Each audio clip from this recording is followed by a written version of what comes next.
when they cut the cord out. Yeah. And yet another angry thing to happen on Saturday night. Right. So Sunday. Sunday. Lots of hope for Sunday. It was not Slow Down Sunday, right? That's right. But see, Our Lady of Peace, Rusted Root.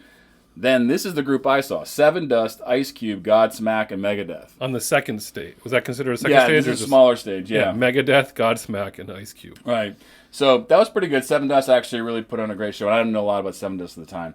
Main stage: Al Green, Willie Nelson, Brian Setzler Band, Everlast, Elvis Costello. So again, they're trying to slow this thing down. Yeah, right. And then Jewel. God bless her. This thing is like nothing but a bunch of testosterone-fueled nightmare, and then they put Jewel out there to almost end the the Netflix documentary has her coming out on stage and saying, "Wow, this was an interesting choice for timing," and people. I mean, she did quite well for as far as that's concerned. Right. But she basically says in the thing that they couldn't wait to just get the out, hell out. Right. Get out. Right. Yeah. So then after her's Creed. Yep. Which I think, if I remember right, got kind of some flack, right? Because there were a little bit of this religions thing going on, and not the coolest thing at the time for whatever reason. So, and after that, Red Hot Chili Peppers. Now, Chris and I decided, I think, somehow, and we were talking about this before too. I don't remember how I caught up with Chris because we separated. No cell phones. At this point, there's 150,000 people still there. Somehow we saw each other and we were like, dude, time to go. I don't even understand that part of it. First of all, there were, I don't know if you mentioned it, but there were 250,000 people at this. Well, so figure out the math on that. I like the biggest show I've ever been to is 60,000 at Foxborough. Yeah. It's a lot of people. You got to see you got to see the videos. I mean, the Rose Bowl is 100,000 people. Double it and then half as much. Right. Yeah. And then don't give him water and turn up the heat. What could go wrong? What could go wrong? The other thing I hear in this documentary is that there were a lot of rumors that a really big artist was going to come on after the Chili Peppers. And so everybody was talking and trying to figure out who the artist was going to be. And so everybody, the whole crowd, was anticipating that. Michael Jackson, the Rolling Stones, whatever it was. Beatle thing, maybe whoever was left at that Everyone time. was expecting that. Yeah. It didn't happen. I vaguely remember that too. But obviously that did not happen. So Red Hot Chili Peppers, you didn't see them. You weren't a fan really then. Wasn't a fan. We were on our way out. And by the time that we were on our way out, again, this is like a mile to get from the stage to then where the car was. Now, I'm also freaking out because people are starting to burn shit now. Right? We've already got the piles of trash that are like turning into like these pyramids and everything. You've already seen, all the toilet stuff are knocked over. People are walking in this slush of crap and everything. Right. But now you've got fires that are starting. You've got looting that's starting. And there's obviously no security. So now I'm starting going, oh my gosh, my car, which I was so happy is parked right near here. I'm thinking, is that, like, did people go out and just start trying to flip cars and everything, right? And you can turn around and start seeing the fires are getting bigger. And Chris and I are like, thank God, we're walking out. Right. So what happened, the reason why there were fires is because Red Hot Chili Peppers come out.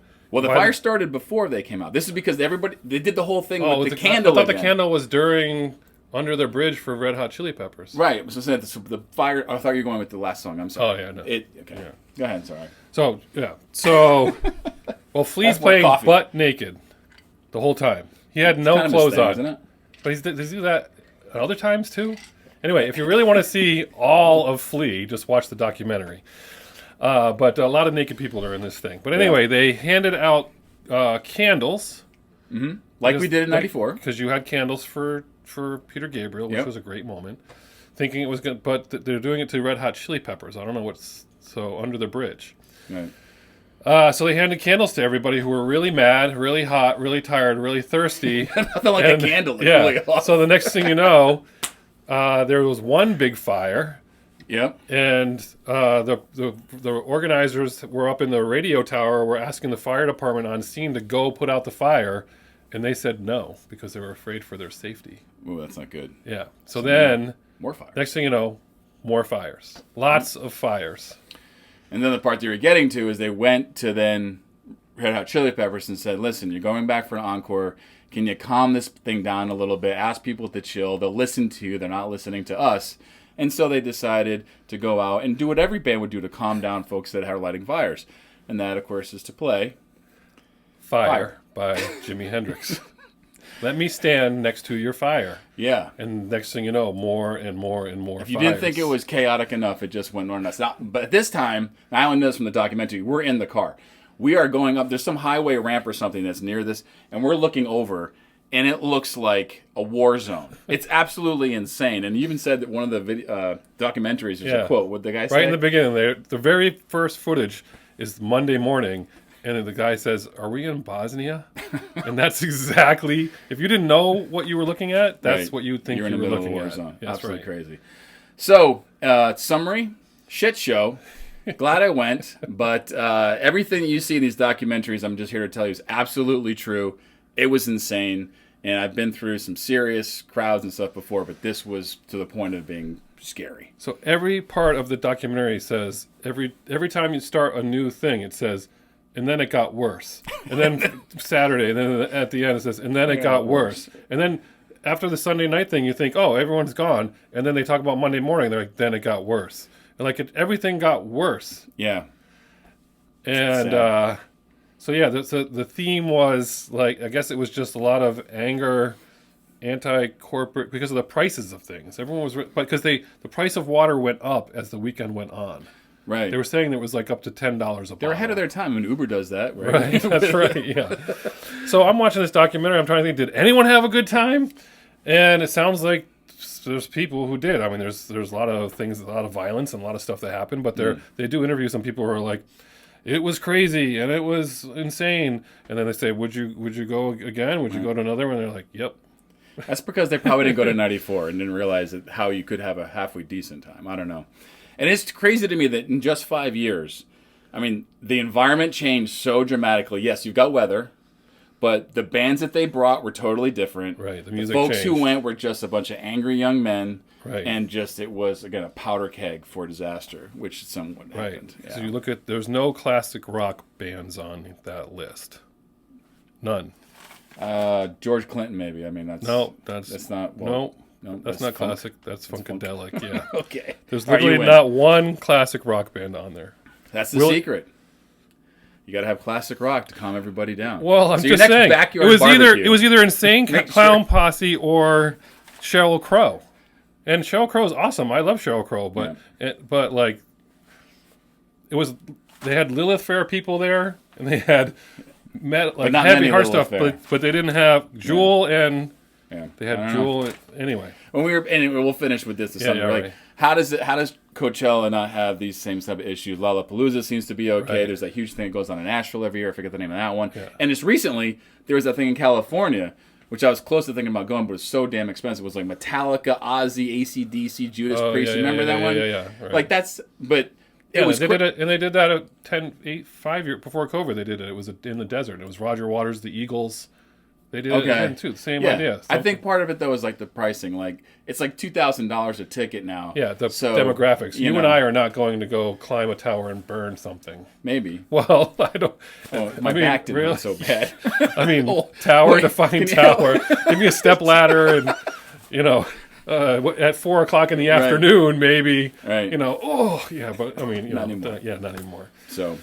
So that was Woodstock 90. So you just left, and so like in the days afterwards, were you like that was? Like, what was your summary in your head? Like that was again crazy. It was crazy, and glad you experienced it. Watching the news channels, you started to see how bad it was. Again, no cell phones, right? All these silly pictures are with those little throwaway ones. So when you start seeing the helicopter shots, you're like, oh my gosh. And then you really get the interviews of what happened. You're like, that really was a bad scene. And of course, you want to turn it down when your parents come in the room because you want to see in case there's another one to go to. Right.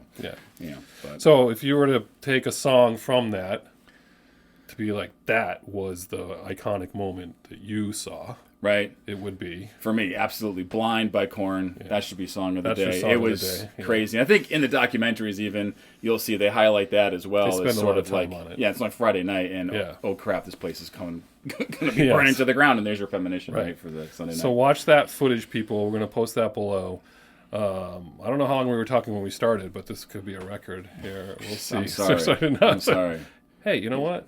What? It's just how it is. It's right. I mean, it's just, I mean, what? 400 people are going to be mad on YouTube? Probably not. No. Because they stopped around 1 minute. Right. Exactly. All right, these two schmoes. Yeah, no one's going to be burning anything down. And that one guy that said too much talking, well, yeah, you're right. Right. Yeah, you're right. Too much. Yeah. Right. You should see this video.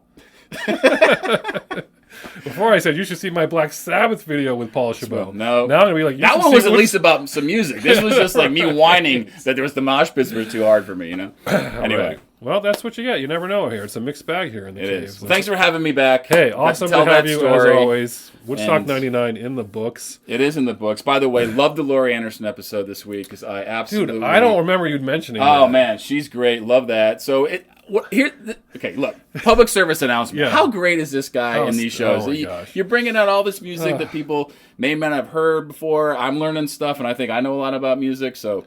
Appreciate everything. But that Laurie Anderson thing was a surprise for me because everyone was like, I played it in my dorm room. They're like, I played it in my dorm room. I played it in my dorm room. I'm like, what? Right. I don't know. People should send in requests to you more often. Well, some do, but when I don't know who it is, I'm like, I'm not a reaction video person because I do get people who send stuff in or say, "Did we could do this one or that?" But I look at it, I'm like, well, I don't have anything to say about that because I didn't listen to it, or I didn't go to it, I didn't play it. Like I'm not doing I don't do reaction videos. Maybe they want to hear you talk more about music you've never heard before. No, because I'll probably just say I don't like it.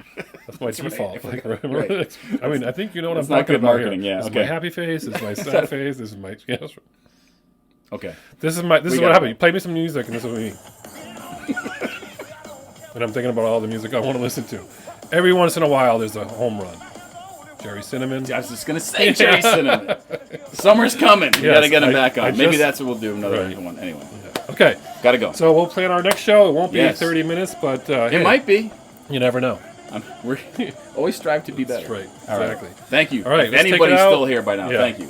Enjoy. Watch whatever you're doing today. I hope it involves music and mosh pits. And as always, we'll catch on the flip side over here.